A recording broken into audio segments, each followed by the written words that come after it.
What is happening out there, Roto Scouts football fans? What's going on, gang? Start of the week, a little Monday two-game action to get us rolling into a weird last week of the baseball season. Starting out with a strange slate there. Not covering that one outside of what's up on the site. Three-gamer that starts at 9:38. Kind of a weird Monday for baseball, but we've got a two-game football slate to talk about.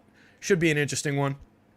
Looks like a lot of people are here already hanging out, talking in chat. We've got Larry C, Podegen Stoner's here, Calvin Dunn, Trey's here. What's going on, gang? Travis Wyndham's here. Ugly, rainy, nasty Monday, like fourth day in a row, third day in a row. It's just been ugly and rainy and just bleh here.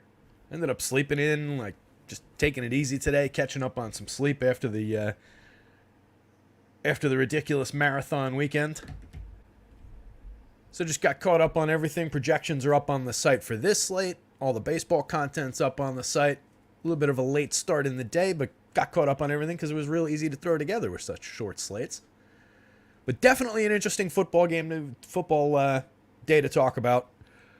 The big wrinkle is, I think, one of the potential big wrinkles is going to be the status of Joe Burrow. How solid he is, assuming he takes the field, which I think he's going to. We've got him projected in. Seems like all the narratives are saying he's going to give it a whirl.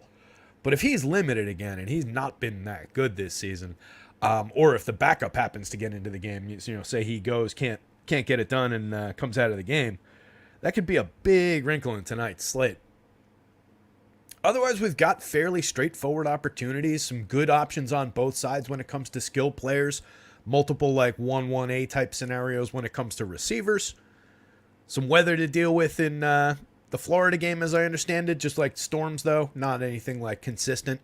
So it doesn't seem like anything to really get overly concerned about. And as I've talked about, kind of let Vegas take care of the weather.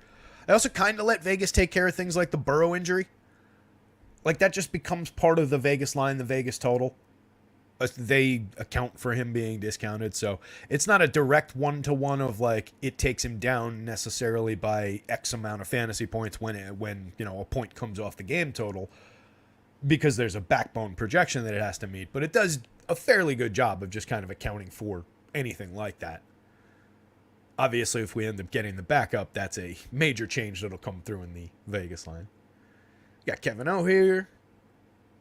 We've got Anthony Taylor. What's going on, Ant? So I think it'll be an interesting one to talk through. We're going to try and get it done in not too much time. Have a little time to build some lineups. I haven't started building any lineups yet. Podegen loves Tampa City, Ybor City, Bradenton area. It's a big party area, right? It's where like the wrestlers and the porn stars live. Bubba the Love Sponge and so on. I know of it. I've been to Tampa. I believe. Yeah, Tampa, St. Pete area. We were going to move down there back when I was a kid at one point. My parents were looking at, my dad was looking to maybe transfer. We were looking at houses in St. Pete, I want to say. Stayed in Tampa after like a Disney vacation. Pretty glad we didn't move there, I got to say. Florida's good for vacations. I don't know if I could deal with living. I'm talking about the weather, by the way, not the people, not the politics or anything like that. I just mean the actual weather. It's not a climate I can function in for too long, especially like during the summer. Blah. No, thank you. And then there's all sorts of other things about Florida, but including the wildlife. Did you see the thing in the paper the other day, or in the paper? I read the New York Post on my phone, but I still refer to it as the paper. But there was a thing, one of those just like gotcha type headlines, clickbait type headlines, about an alligator that was just like in a canal dragging a human body down the canal. Only in Florida. Mamba's here. What's going on, Mamba? Lone Wolf. What's up, buddy? Podegen Soner says water moccasins. Yeah, not something I have to deal with here in Jersey. I just like staying in environments where I'm not part of the food chain. That's my general goal in life. Outside of like occasionally swimming in the ocean. I don't go camping in like the deep woods all that often. I don't like take expeditions to the bottom of the ocean on questionably put together submarines. Shit like that. Just, I want to stay alive. It's my general goal. Not a lot of to ask out of life. Australia, Trey nailed it. The land of giant monsters. Everything in Australia is like 40% bigger and way more poisonous. It's weird. It's like, oh, you think you're scared of spiders at your house? Woo, check out our spiders. This thing hunts birds. I debated doing the Aussie accent for a second there, but I can knock it out sometimes, but it comes and goes. And who knows? I wouldn't want to offend our Australian viewers. What's up, Australia? I want to go there sometime. I've never been. It's a monster flight, obviously. My parents went. They had like a famous, like, you know, pre-kids like trip in the 70s that they just talk about all these great stories and seemed like a great time. It seems like Australia hasn't like changed all that much since back then. You know, obviously it's a very modern place and everything, but a lot of like Australian attitude still seems very similar. How the hell 2 running backs from Miami break the slate, says Anthony Taylor. Yeah, what a day. 70-point score. Literally a higher score, I think, than has been achieved in an NFL game in my lifetime, right? I think the last time they said somebody scored 70 was in like the 60s. But one of like 5 times to ever have a team in the NFL score 70 points. Like, just absolutely insane. Both running backs scoring 4 touchdowns is just bananas. Mostert I saw coming. The Shane play I did not quite see happening. But yeah, had a lot of Mostert. That one paid off nicely. Got burnt by way too much Dallas. They went out and just had a clunker. What a terrible loss for them. Just an absolutely atrocious loss.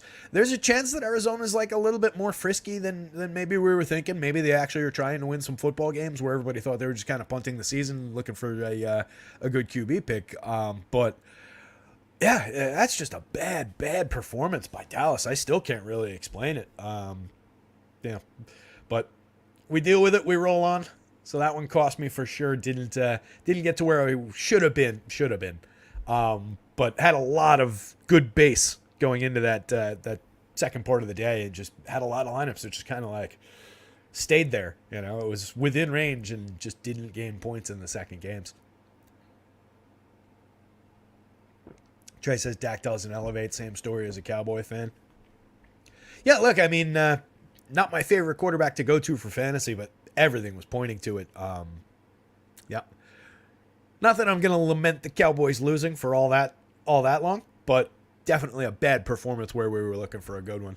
Anyway, let me pop over to the screen so I'm not just showing off the holes in my shirt. Very old t-shirt. Unwritten Law. Old punk band from the 90s. And this t-shirt is probably also from the 90s. Bottom of the closet, though. I got to get some laundry done. Mama says, nope, Dallas is just overrated. I said it in chat first game of the season and drafted the Cardinals. There you go, buddy. Nicely done. I don't know that they're overrated. I mean, that defense, even without Diggs, and even with last night's performance, I think is still pretty good. But yeah, it definitely hurts to lose Diggs. And I feel like they're properly rated on offense in that I think of them in like a high teens into, you know, maybe top 10, but like at the bottom of the top 10 kind of an offense. And they do have some very, very good skill players. But yeah, like you know, Dak to me is like a 10, 12 kind of a quarterback. Like, depends on how big your league is, whether or not he should be drafted and starting for a team in a season-long kind of a guy. Like, if I've got Dak in season-long, I would prefer to have another option to maybe, you know, stream, bounce back and forth. Anyway. So a couple interesting ones today. Philly and Tampa Bay. I think the game environment is just kind of going to come down to the play of the Tampa Bay quarterback again. Mayfield doesn't really project all that well in the model, but he's got a couple of really good weapons. He hasn't been bad. He projects slightly behind Stafford. He and Stafford are obviously the bottom two. Hurts pulling up a monster. Going to need to get things done a little bit better than he has. But given his ability, given the way the model likes these quarterbacks that can run a little bit, and he's been running the ball in. They've got their...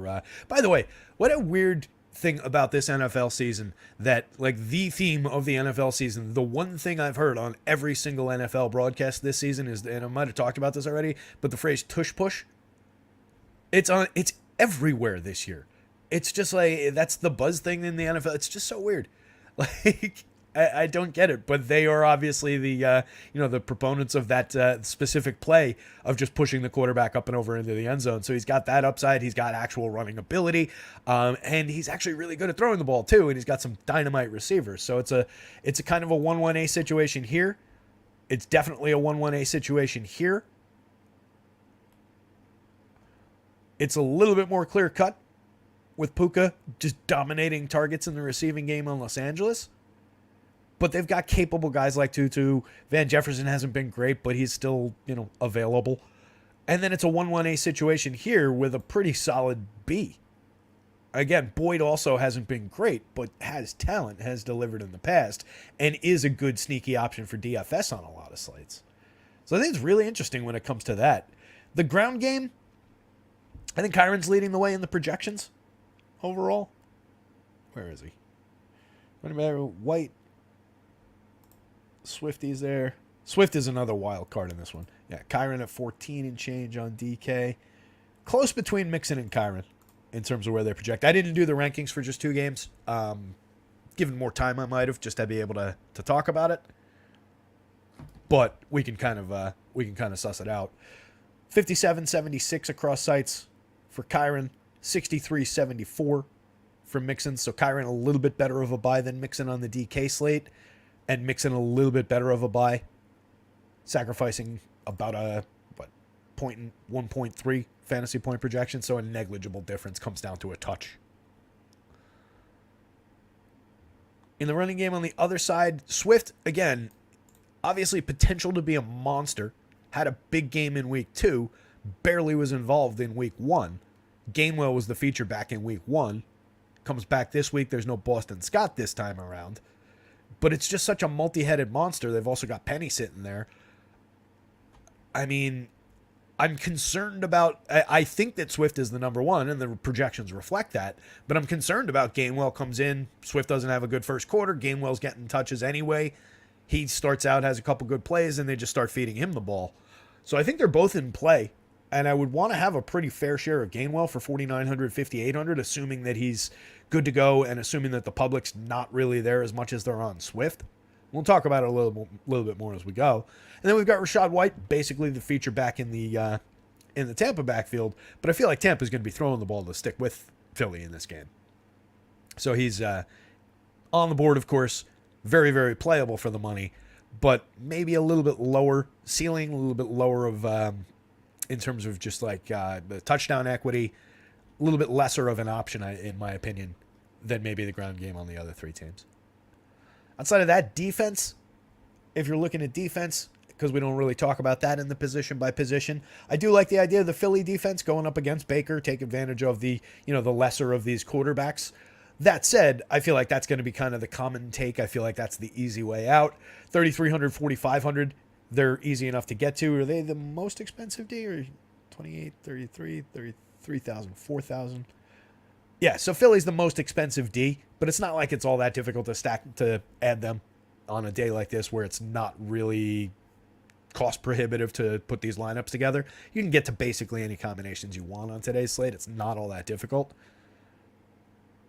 Tampa's D going up against a Philly offense that's good, but if you get limited Jalen Day, there's the chance that they come through.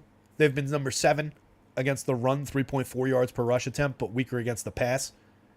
Philly's been number 6 against the run, 3.3 yards per rush attempt, 24th against the pass, 6.8 yards. So it just bodes well for a passing game. It's a 44.5 point total. Philly favored by 5.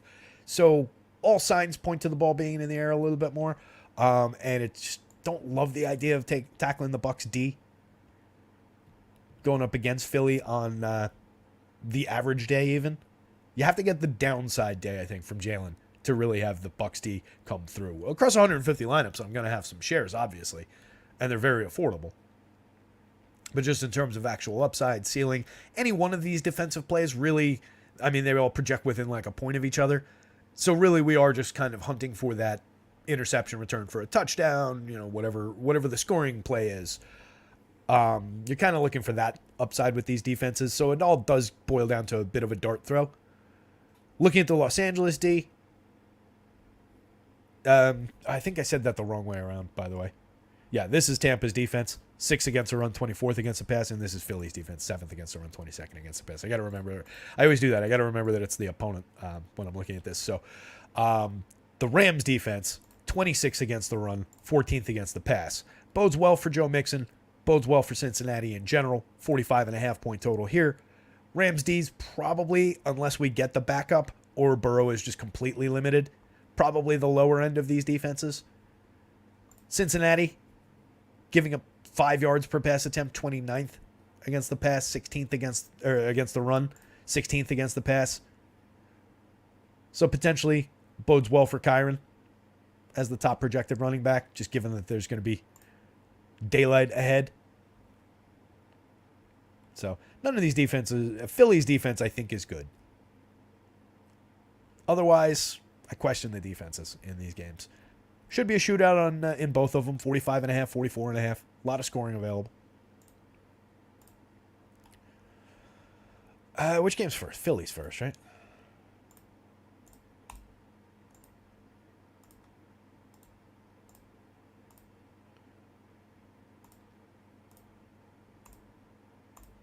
I didn't look at the showdown slates yet.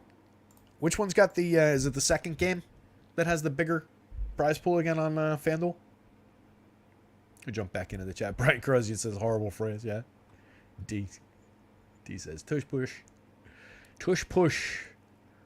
Collinsworth seems to love talking about it.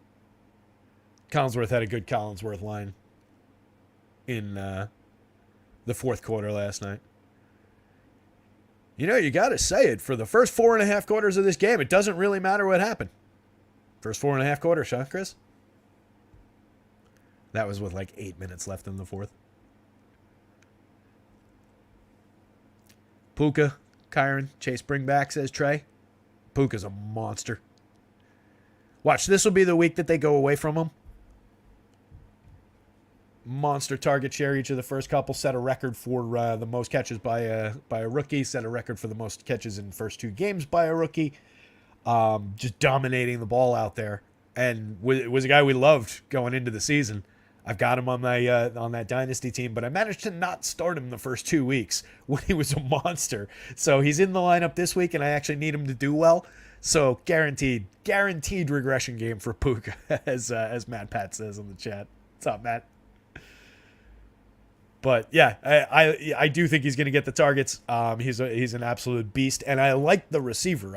I was talking about him before week 1. And he obviously delivered, had a monster. And, you know, it was a lot of me just reading other takes. I obviously, as I've said multiple times, I don't follow college football, so it's not like I had a big cachet of knowledge on him before that. But leading up to drafts, I drafted him in that league in like the 15th round or something. Leading up to drafts, I really liked him. Going into week 1, I liked him. I liked all the skill set. He's obviously a very, very dynamic guy, and he's been the focal point of that offense. So I do think the looks will be there. It's whether he makes the same number of, converts the same number of catches and is dynamic as he's been with them. But certainly the opportunity's there. Speaking of opportunity, Jalen, the big monster on this slate, costs a heck of a lot more than like his opponent. 8,000 versus 5,500 on DK is pretty stark. 9,000 versus 6,900 on FanDuel, pretty stark. In terms of their performances, Baker Mayfield. Baker's thrown for 245 yards a game and 3 touchdowns, where Jalen's thrown for 181.5 yards a game and 2 touchdowns. So, you know, there is a little bit of upside in considering that Baker's got similar weapons, that he's been performing pretty well.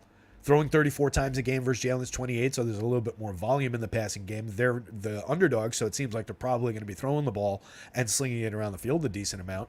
He's taking not the biggest shots downfield. Jalen's taking more shots downfield, 9.6 intended air yards per attempt versus 7.5, completing the same 4.5 air yards per attempt, and Baker's actually outpacing him with completed yards, 7.2 yards per attempt versus 6.5. Where Jalen gains a ton of value is in the rushing game, obviously. He's run the ball in twice already. Running 10.5 times a game, 72 yards, 3.4 yards per rush attempt, where Baker, 7 times a game, but just kind of taking off. 28 rushing yards, 2 yards per rush attempt, hasn't gotten the ball in yet. But overall, just given the volume, given the amount of times he's going to have to throw the ball today, given the fact that he's got good weapons in this passing game, I don't mind going to Baker basically just as much. I'm probably just going to go down the line and 25% of each, 4 quarterbacks on the board. Get me to those stacks in equal distributions, and then build the net for each of these stacks, and then let the rest of the plays kind of just fall into the bucket. You can absolutely take a position above, below on each of them, and that's going to come down to where the ownership is. So like if Baker's under-owned and I push upward on him, and then if I have a decent share of Jalen but I'm a little behind the field, perfectly fine with that.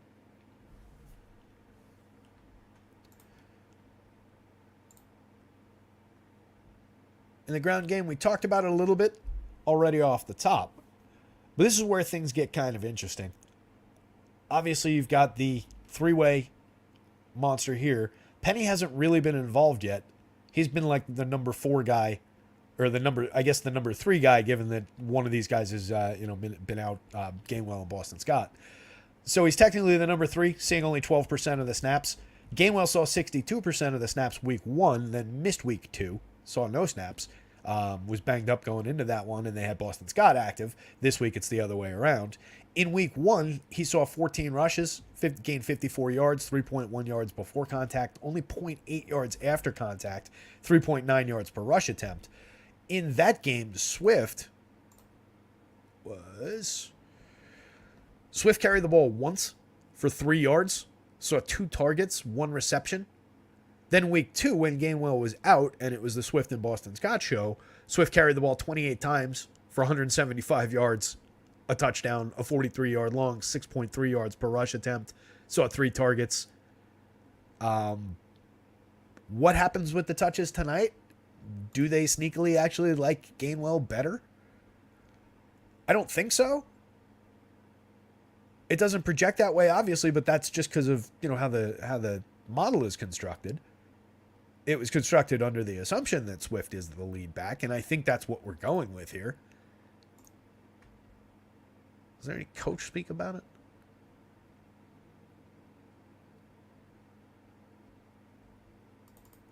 I mean, that's how we have to go into this game, but I do think that there is a reason to believe that maybe this is a little bit closer than it projects. I think we're under by a little bit on Swift anyway, and there's reason to believe that these guys are not equal, but somewhat equal.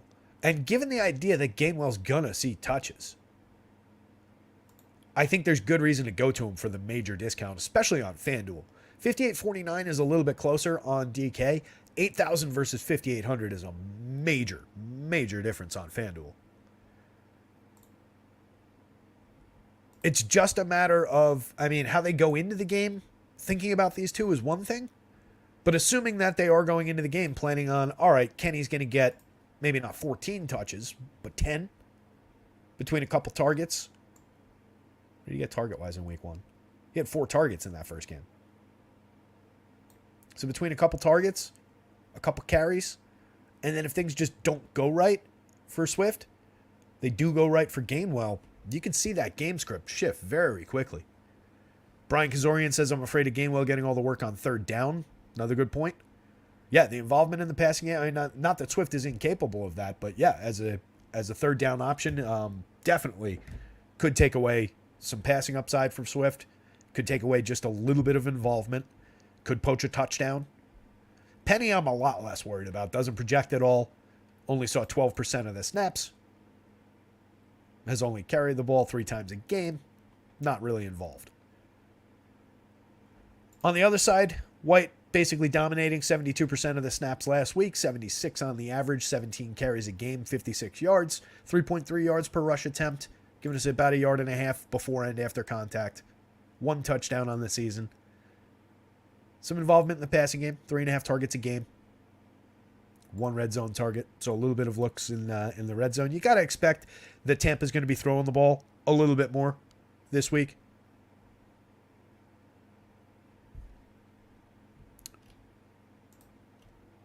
Vaughn starting Tampa Bay? I don't even have him projected. Who are we talking about? Keyshawn Vaughn? Did that just come out? I don't think I even have him active. Let me grab that update.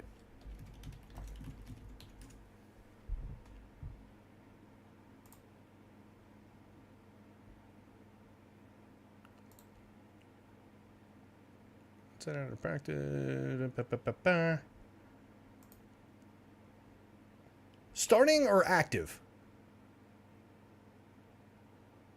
There's a difference. I didn't have him. I don't think I even had him active, which is why he's not on here. But yeah, there's a difference between starting and active. Looks like he's going to be active, so I missed that. I think I can grab that real quick. Hang on one sec. Should be right here. Hopefully this doesn't fuck up the whole broadcast. No, not that.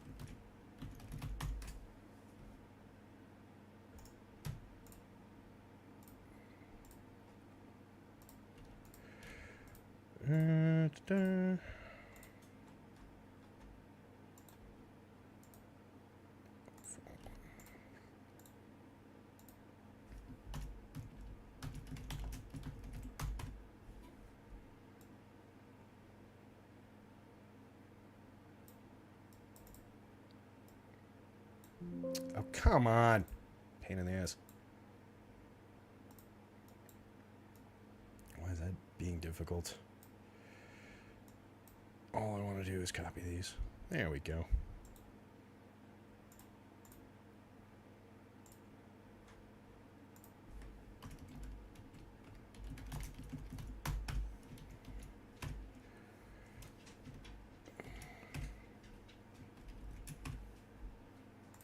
That part is largely unimportant.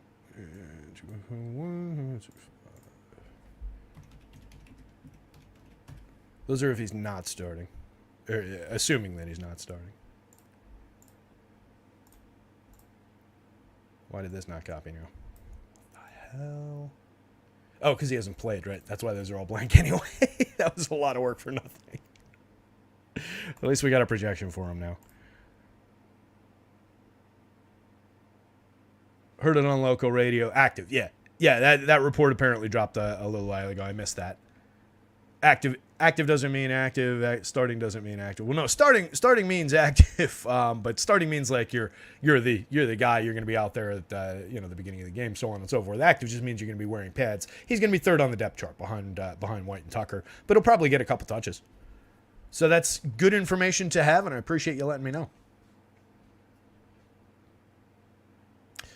Pope says, what's your take for a 20 max? Most touts speak on 150 or like single entry, leaves me questioning a lot. I see a 24-10 Eagles and then more of a shootout in Cincy.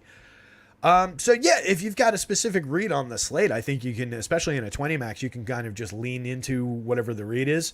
Obviously you're just taking a big shot, but it's typically going to be a less of a commitment financially, let's put it that way. So it's more akin to like a 20 max I can approach as just like, all right, it's akin to, I'm going to take this as if I was just making a bet on the Bengals tonight and just saying like, hey, I think that game's going to shoot out and I like the Bengals side of it. I like Joe Burrow to get on track. I love those receivers. So I'm just going to book that and I'm going to take a 20 lineup share of that game where I'm taking, mostly Bengals side of it, and I'll have 15 Bengals stacks with Burrow at quarterback, and then you go 5-sided on the other side, and you just use the other game for skill players to fill in around the edges, and you forgo the quarterbacks and the stacks in that other game.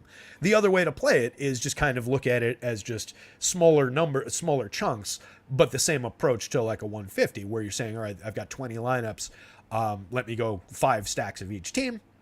Let me spread it out, build a little bit of a nest for each team, and then let the picks fall where they may with the skill players across both games. So there are multiple angles of attack on that.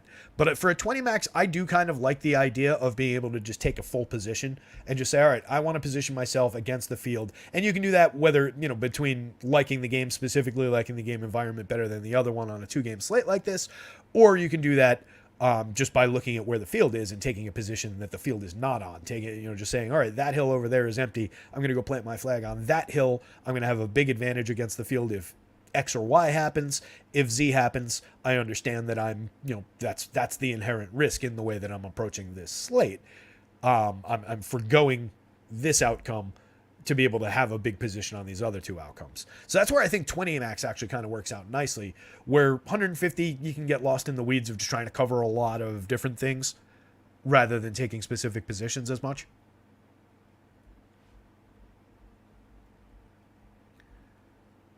Jake says, I don't think Hurts has hit over 200 passing yards in both games this year. Yeah, the average was like 180, and I think that's been about what he's done. I can pull it up real quick in the game log.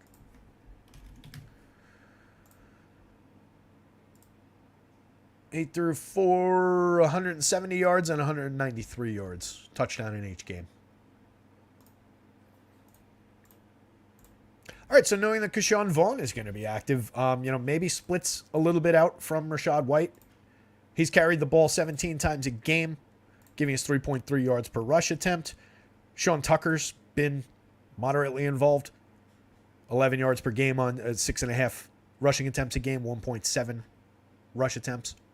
But if Vaughn's going to be there and touching the ball, fantasy-wise, does he become relevant? Probably going to be touchdown dependent or like big play dependent.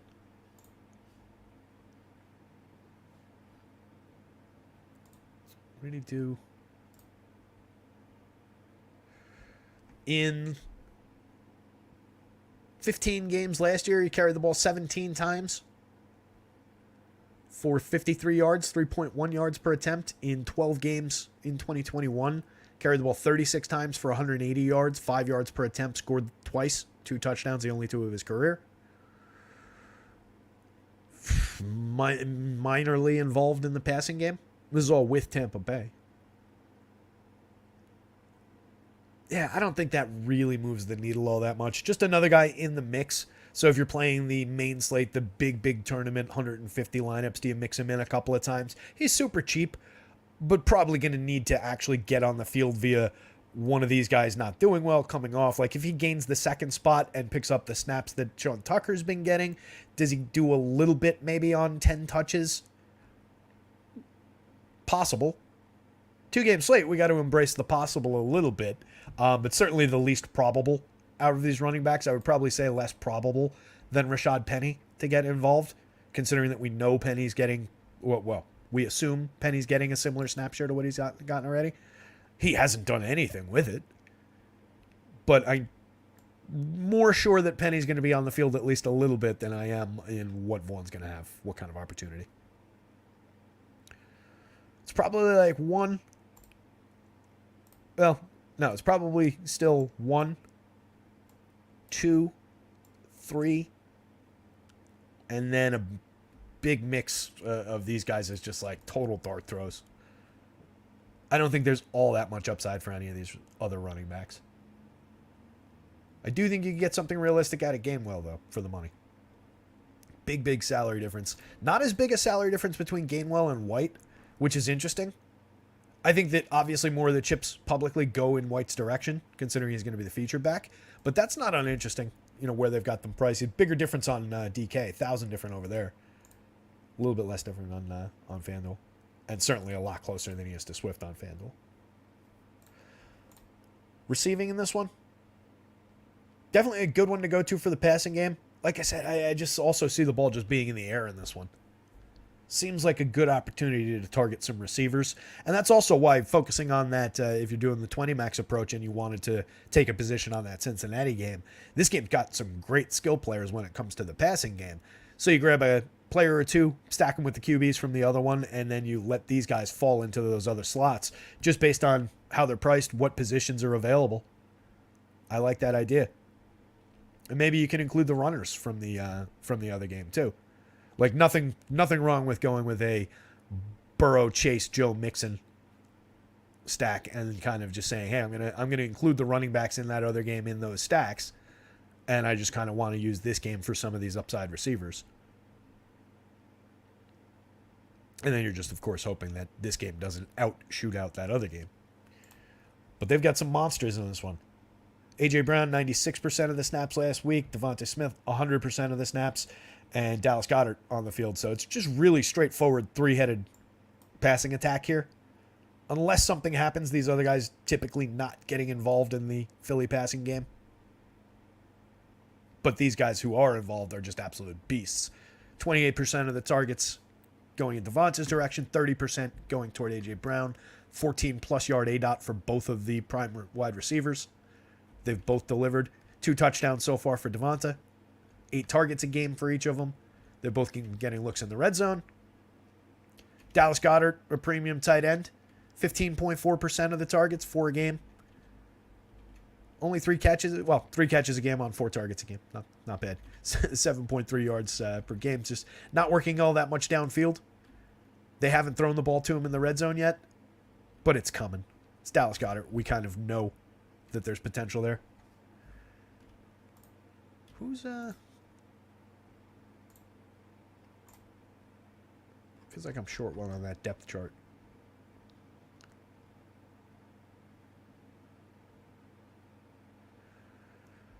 Covey's punt returner. Oh, Quez is out. That's why I feel short. Yeah, so I don't have Covey projected. You could throw him in probably more for showdown purposes if you wanted to grab the punt returner. That's basically all he does. And then Zacchaeus has not been involved, has been active but not involved, or dressed but not involved.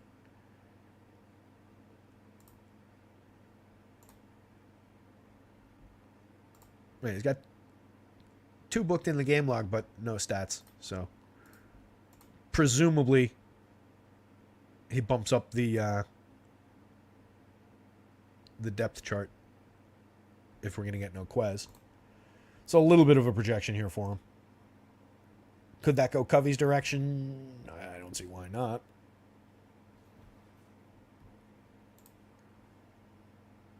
Jake Swales, a Baker, Mike Evans, and Godwin build looks fire. I gotta like, yeah, I mean, there's nothing to dislike about getting Mike Evans and Godwin and their quarterback, unless it was, me out there. I certainly think Baker's more talented than I am. Pope says, would Higbee be the better pivot over Otten? I have so much Otten in my 20 lines. Yeah, I don't mind going any direction at tight end. I think like we're just kind of touchdown hunting at tight end at this point with these options outside of maybe Goddard. So I don't mind that. I do think Otten's got a good shot to haul one in. He's seeing tons and tons of snaps in that offense, 97% of the snaps. But I don't mind the Higbee play. Let me put that up here real quick.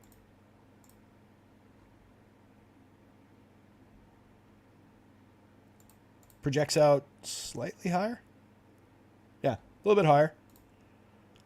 Obviously a snaps monster, drawing 11.2% of the targets versus 14% for Otten. One look in the red zone for each of them so far. I think it's a totally viable pivot. Similar. Probably.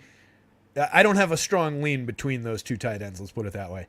I think you're just kind of touchdown hunting a tight end between those guys. Any, obviously, of the other options. The Cincinnati tight end position's kind of a mess with, what's his face out? Hudson Sample and Wilcox active. We've got a little bit of a projection on each of those guys, but no idea which way the ball's going to go. Mama says, I don't know, he's not bad. Oz gets a late score.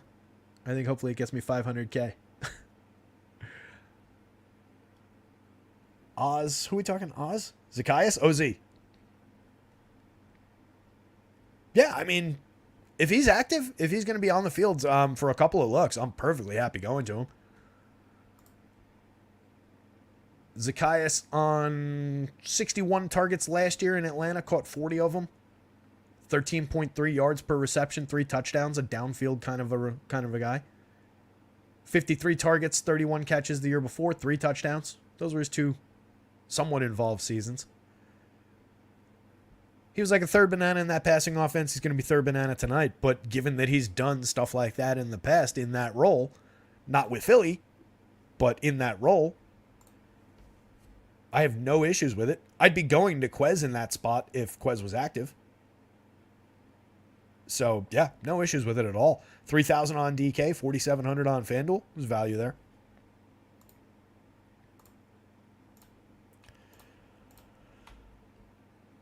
So, yeah, total 1-1A situation between these two guys. Whichever one's lower owned is kind of my preferred guy. I'll just take the position on the lower owned one of the two, but I'll have loads of both of those guys. They're both super talented. They're both very involved in the offense, and kind of, again, the 1-1A focal points of the offense, priced $100 apart on both sites.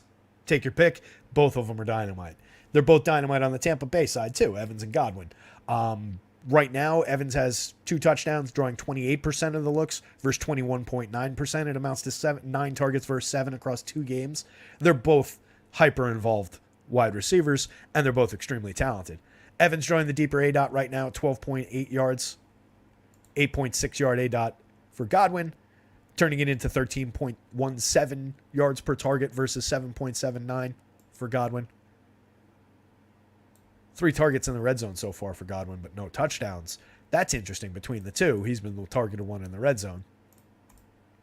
I think there's plenty of opportunity to go around in an offense that I do expect to be throwing the ball a little bit tonight. So premium options at wideout coming back the other way. They're great for stacking, going back the other side, both sides of this game. I think you can do that with, all right, I've got a Devonta Smith, Jalen Hurts, Devonta Smith, Dallas Goedert stack. I can run Chris Godwin back the other way against that. Once you get down into the lower end here, Trey Palmer seeing about half the snaps. 42% on average, but 49%, 45% for Devin Tompkins last week. Tompkins seeing 2 targets a game. Palmer seeing 3. Minimal volume, a little bit of a deeper threat in Palmer so far. They throw neither one of these guys in the red zone. Yeah, Palmer's gotten a look in the red zone. Well, obviously he got not obviously, but he scored a touchdown with a 20-yard long. So, presumably his touchdown came on that red zone look. I don't really love the options here, but they're obviously in the mix in large field tournaments. They're just kind of low volume guys, going to be pretty touchdown dependent. But it's not like you're paying a big price, and you do need to go down the depth chart on a 2-game slate. If you just stick with the top of the depth chart options, one, it's difficult to pay for in some ways, and you're just going to be duping other people's lineups if you just take the most straightforward, 2 of the top receivers from this game, 2 of the top receivers from the other game, the running back, you do have to work in some of the not complete, Kokeeft dart throws of the world, but the Trey Palmers, the Devin Tompkinses of the world, the Olamides of the world. Jack Stoll, Grant Calcaterra, probably not. They probably fall more into the no bucket there. Raheem Jarrett has seen 1 target. He played both times. What's the...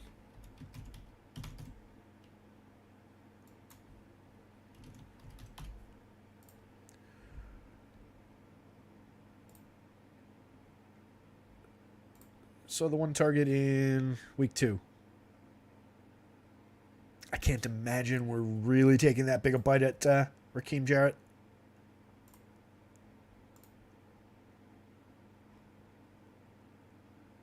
What was his...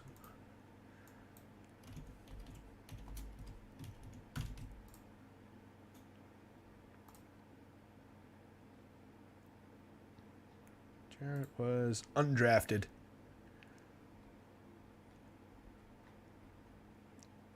Yeah, I can't really justify the Raheem Jarrett play other than a complete and total dart throw, given the 1 target, the no draft capital. If it had been like a 3rd-round pick or something like that, it would be like, all right, yeah, maybe they start mixing him in a little bit. I think we're dealing with a little bit too far down the depth chart even for a 2-game slate. So we probably want to go from like Devin Tompkins up on this side and from like OZ up on that side.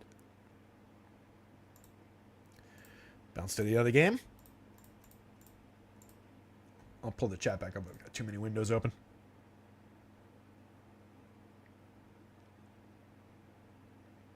Pope says, does a rain game with low yardage Hurts in a potential blowout game not want to limit Hurts pass catchers? We know he'll force to Brown. Not really, especially if that becomes the narrative. I'll always take position against narrative and against something like, the weather's bad. I'll just take talent over something like that in a lot of cases.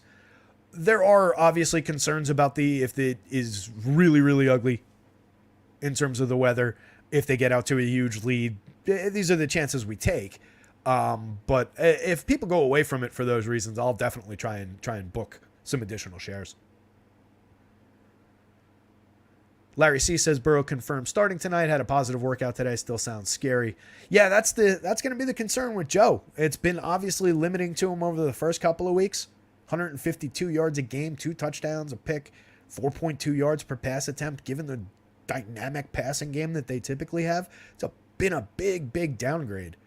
In my opinion, if he's out there, he's going to be he's highly playable, and you have to expect a typical Joe Burrow performance. That said, there are absolutely concerns, but it's another spot where if the public gets overly worried about it, if that becomes the narrative, if he starts becoming a little bit low owned for Joe Burrow, I'll take my shots. I'll buy the talent, especially with the receivers he's got to work with, the talent around him, the volume that they're still throwing for, 36 passes a game. It's not the Stafford volume, 46 and a half attempts a game, 320 and a half yards. But I think he's more talented between the two. This point in their careers anyway. Could be Travis. What's happening, Tara? I'm up 13K through 3 weeks. Let's keep it rolling. That's awesome, dude. Good to hear. Love it. Thanks for all the free tools. Has always been a big help. That is awesome, pal. I really, really love hearing that. Congrats to you. And hey, you're the one building those lineups, so that's kudos to you, pal. Well done. Pope also asks, any rules or stacks? I have some in place. How do you feel about some RB and flex? I'm going to go back and hand edit some of my 20 lines. Running back in flex is, I don't know if you're asking if you should go away from it more or go to it more. I think it's a focal point for a lot of people to put running backs in flex. For me, it's just I'll take whatever high-end skill player I can get there, whether it's a wideout, whether it's a flat, whether it's a running back. A lot of the time, I do end up with wideouts in flex just because I do think there's higher ceiling on a lot of occasions for wideouts, and there's just more of them with high ceilings on a lot of occasions. On a slate like this, I think you take whatever. I really don't get hung up on too many specific constructions, too many rules. I think it can be hampering to just capturing the overall upside. What I really want to focus on a slate like this is differentiation. I want to make sure that my lineup combinations are going to be a little bit different. I want to make sure that I'm taking some specific positions on guys like a Gainwell today. I think if the public's not overly on Gainwell, I think that's an interesting position to take up. If Burrow is under-owned compared to where I think Burrow should be owned on a 2-game slate, I would take a position on that. So that's more the focus rather than specific. Bo Degen Stoner says I don't like rules. But yeah, a lot fewer. I will still have the groups built with like the skill players to go with their quarterbacks to ensure that I'm getting players stacked with the quarterbacks. I still obviously want that, but a lot less limited in terms of I only want this type of construction. I think you got to embrace a lot, and that's how you capture differentiation. Embrace leaving salary on the table. I think for a 2-game slate, definitely a way to differentiate some lineups. Not in stupid ways. Not in I'm going to Calcaterra over a tight end who actually might be involved. Cue the Calcaterra 2-touchdown game. Speaking of which, what about Donald Parham yesterday's 2 touchdowns? That was painful. Oh, and Mike Williams blowing it out of his ACL. That sucks. Might create an opportunity for Quentin Johnston to finally get involved in that offense, and they might have a guy that just kind of slides into that role. Not that I'm saying he's as good as Mike Williams, but it might not be as painful to their offense as some might think. I was trying to give a ray of sunshine to my buddy Mike Brown, who's oddly a big Chargers fan, despite growing up in New Jersey. So I was trying to help him out with that take. So get back into this one a little bit. Burrow. So like I was saying, Burrow, obviously a super premium quarterback. We just get concerned about what's going on with the leg, with the calf, and how it's impacting his game overall. 6.1 intended air yards per attempt so far, 2.2 air yards completed, and 4.2 yards per pass attempt. Given who he's throwing the ball to, that's really concerning. Stafford taking his shots down the field, 8.3 intended air yards per attempt, 6.8 yards per pass attempt, 4.4 yards completed through the air. Throwing the ball a ton, 46.5 attempts per game. And just look at the attempts by comparison. There's no comparing the two between what they've where they've been throwing it and how they've been throwing it so far. But again, I do think that Burrow's the more talented guy. Burrow's thrown the ball 13 times in the red zone, come away with 2 touchdowns for the effort. Stafford's thrown the ball 6 times in the red zone, come away with a touchdown. Neither one of them going to be involved. Joe's not going to be running, given his calf injury.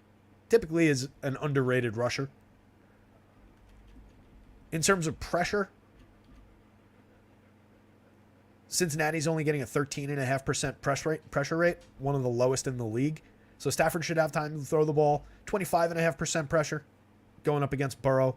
A little bit more hurried.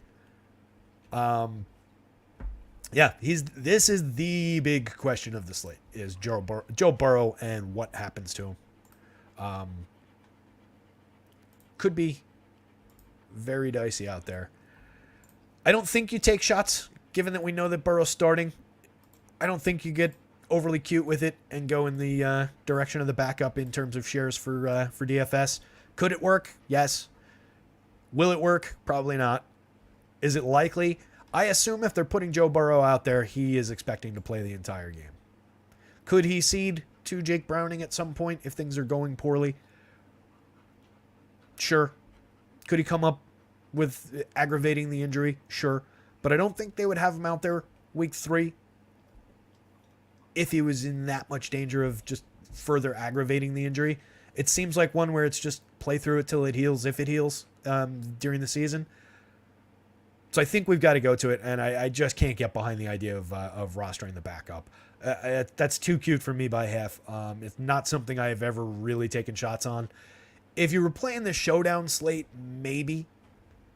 The 2-game slate, I just think if anything, if you're scared of Burrow coming out of the game, just play one of the other 3 starting quarterbacks. I don't think you want to play the backup. Price-wise, between the two, with Stafford falling at cheaper prices, obviously has one monster receiver to throw to at least. I don't dislike Stafford. Doesn't project out anywhere near Burrow overall, but a good quarterback for his career, throwing for 320 yards a game so far this year, and just throwing the ball that much for these prices, I'll take my shots at that in a game with a pretty high total where I expect the ball to be in the air a decent amount.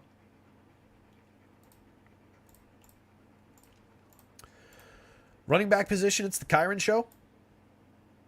95% of the snaps last week, carrying the ball 14.5 times a game, 3 touchdowns already. The only running back with touchdowns on the board here. I think Kyren all day on the Los Angeles side. Mixon, the primary still in the Cincinnati backfield, 13 attempts a game, 57.5 yards, 4.4 yards per rush attempt, 2.5 yards after contact, 1.9 yards before contact. No touchdowns for him yet. Targeted once in the red zone, but drawing 5 targets overall a game. A lot of involvement for Joe Mixon still. 6,300, 7,400. Projects competitively with Kyren Williams, who's priced cheaper on DK for reasons. 7,600 on FanDuel, priced 200 more. Projects out a little bit ahead. I'll have plenty of Joe Mixon tonight. I think he's totally viable in stacks with Joe Burrow. I think that's a good approach, like I was saying before when we were talking about that other game, just to go to rushers from this game who are the higher projected running backs and let the receivers who are the higher skill players in the other game, even if you're stacking this game as the one that you think is going to shoot out, I still want the receivers from that other game as my primary skill players from that other game. So I think it makes sense to include both primary running backs in your stacks. Kyron's been targeted 6 times a game. So, I mean, both of them are highly involved in the passing game. Kyron's got a touchdown through the air, 2 targets in the red zone. I see no reason to avoid playing these guys in stacks with, Stafford, Puka, Kyren. Probably going to be a pretty popular version of that LA stack. Maybe you go like Stafford, Tutu, Kyren. A lot of fun names on LA. Trayvon Williams drawing a 22% snap share on average, 17% last week. Running the ball 1 time a game.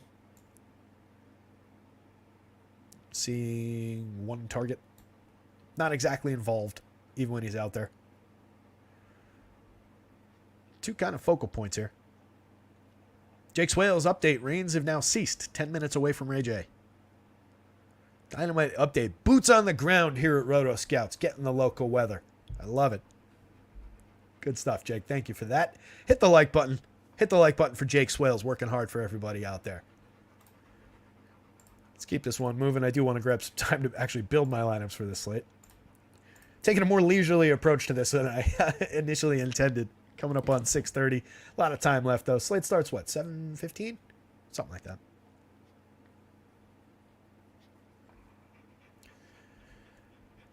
So another one. Let's start on the LA side. Puka drawing a monster projection here. He's been seeing 18 targets a game. 39% of the target share. 7.8 yard A dot. It works a lot, close over the middle through the zone. Not the major deep threat.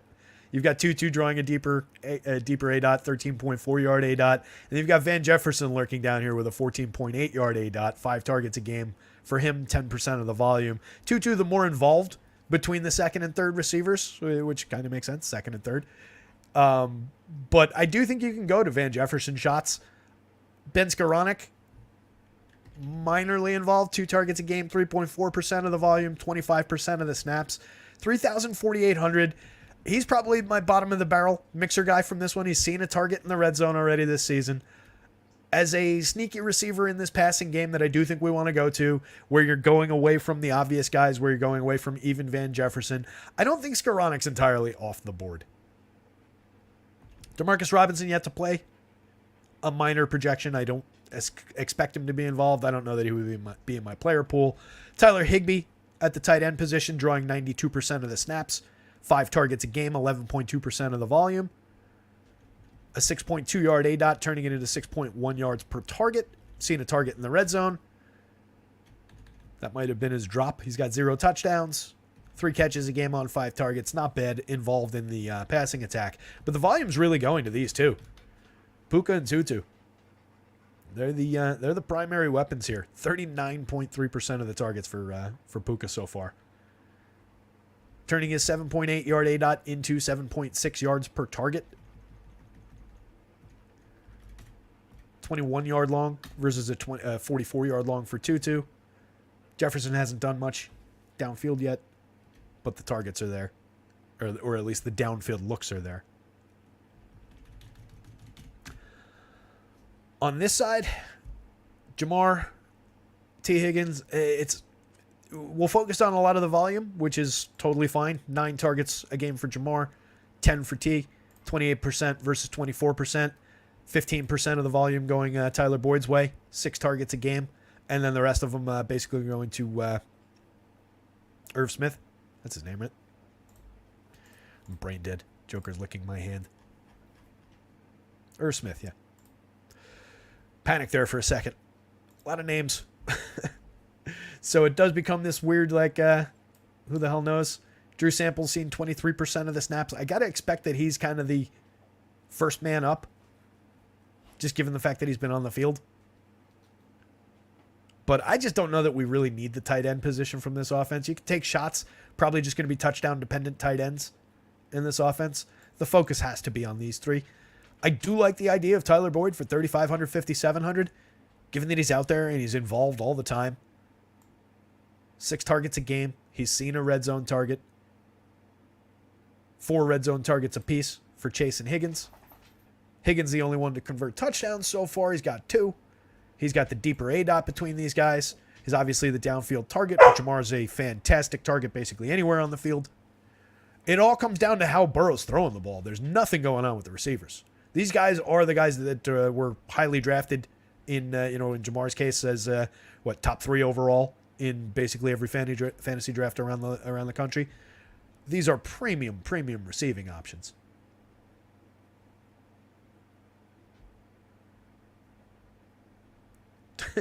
Podigen says, load a bong and hug it out, Larry C. and Jake, like my mother would say. Jake and Larry going at it. I like cannabis in the rain. Are you doing your Blade Runner monologue? Like cannabis in the rain. I've seen 6-foot bongs off the coast of California. I've seen garbage bags full of weed under people's beds. Like cannabis in the rain.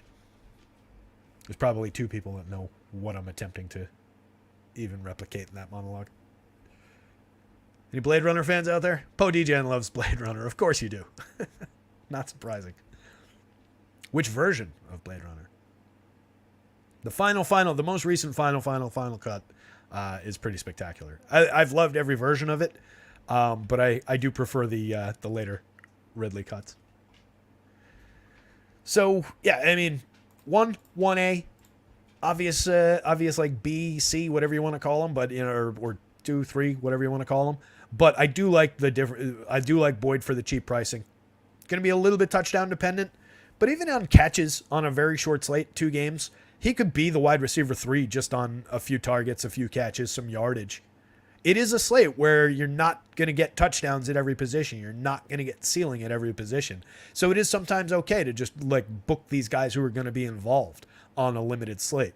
There's only going to be so many touchdowns to go around. Yeah, maybe there's a shootout in both games and maybe, all 4 of the premium wide receivers in both games get touchdowns. So it might not exactly fall that way, but odds are we're only getting a limited set of touchdowns, and guys like Boyd, even if he doesn't score, are going to be involved just on volume. Same thing with like the Higbees and the Jeffersons of the world, especially Jefferson with his downfield nature. If he ends up breaking a 60-yard reception, give him 2 catches, but one of them was for like 50, 60 yards, doesn't get in the end zone, but it still becomes somewhat valuable. Less so in terms of the PPR site. Only a little bit less so. But a guy like that could definitely still be involved in the top scoring. Trey says Blade Runner's good. Poe DGen says the original director's cut. That sequel sucks in my opinion. Just too much time from the original. I didn't mind 2049. I kind of liked it. I like... that was Denis Villeneuve, right? The director. I also like Gosling. I think Gosling's good. Philip K. Dick, yeah, foundational. Him and Isaac Asimov are responsible for so much of modern sci-fi. That's another reason that I really like Foundation, the Apple show that just finished up season 2. It's, first off, it's a terrific show. It's something that everybody should be watching and talking about. I think people are watching it to some extent, but it's one of the biggest budget shows on TV. It's fantastic sci-fi, and it's like it's this sprawling like Game of Thronesy kind of a story, just set in the future in sci-fi and space. But yeah, just the idea that Asimov is getting like a big series out there is cool. Oh, did they release the voices, Jake? I hadn't seen that yet. New voice release for Rick and Morty. Is somebody officially doing it, or are they just doing it with AI? Wasn't too bad. I got to check it out. Big fan of the show. Won't be the same, says Trey. I don't know if I agree with that. Roiland does do the voices, and there's going to be a little bit lost, or like there will be like, oh, it felt like they tacked on that Morty or that Rick burp, like Roiland might not have done it that way, like, but ultimately, he hasn't been writing the show in years. He hasn't been participating in anything other than just sending in the clips of him doing the voices. So, I don't know. I think the writing will be there. I think the stories and the insanity of the show will be there.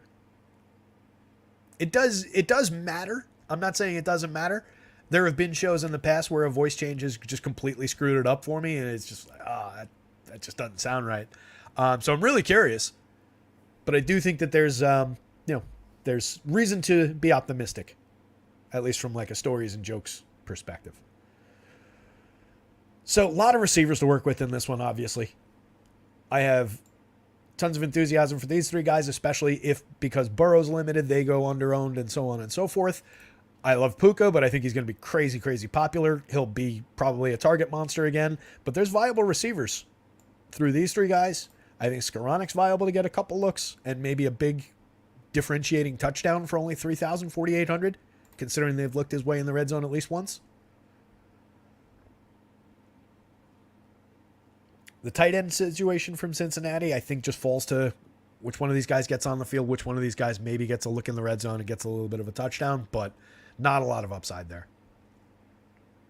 Yeah, that was the word, Trey, that came out after the split with Roiland, and after he obviously got fired from the show for all the shit that he may or may not have been doing. I don't want to weigh in on that one way or the other. I don't know what was going on with that, but it universally came out that, Justin hasn't been here. He hasn't been in our writer's room since season 2, so it doesn't really affect where the story is and where the characters go. He was just specifically doing the voices, and he was doing it from home. They said the only times they saw him was when he wanted to come to the office and walk a celebrity through, hey, I'm the Rick and Morty guy. And now I feel like I am weighing in against him, which I didn't intend to do. I'm just trying to relay the stories that came out.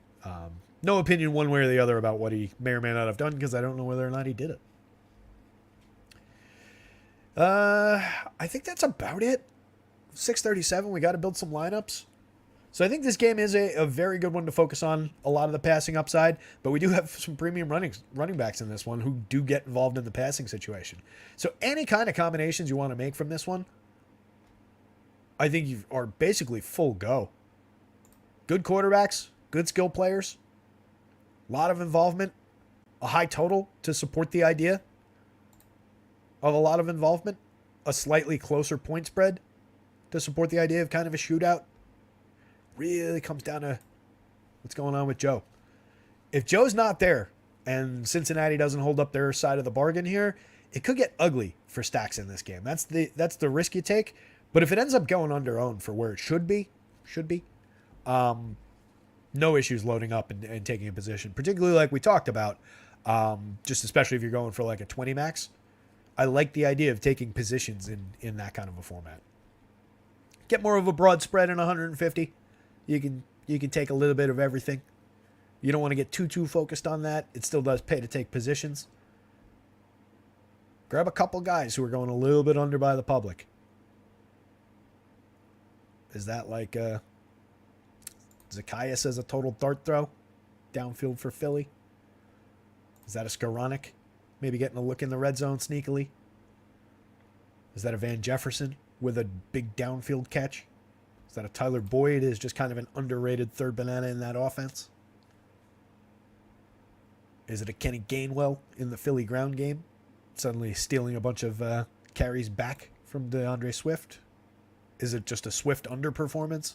Is it Swift going off and having a massive day that takes away from Jalen? There's a lot of different angles into a 2-game slate, especially for just a 2-game slate. Podegen says, if interested in a pretty good movie, Dixieland and Thumper on Tubi. Low budget, but good. Haven't heard of it. Might have to check that one out. With that, gang, 40 minutes or so till lock. Gonna have to get out of here, get some lineups built. I appreciate everybody coming and hanging out. Hit the like button. Hit the subscribe button. Free projections up on the website. And that's about it. We'll be back for baseball tomorrow. Presumably, there should be a baseball slate. There's baseball stuff up for tonight's stupid 3-gamer. I don't think I'll be participating in that one. Maybe I'd throw one lineup in. But that's about it, gang. Good luck out there. Somebody go win something. I'll see you tomorrow.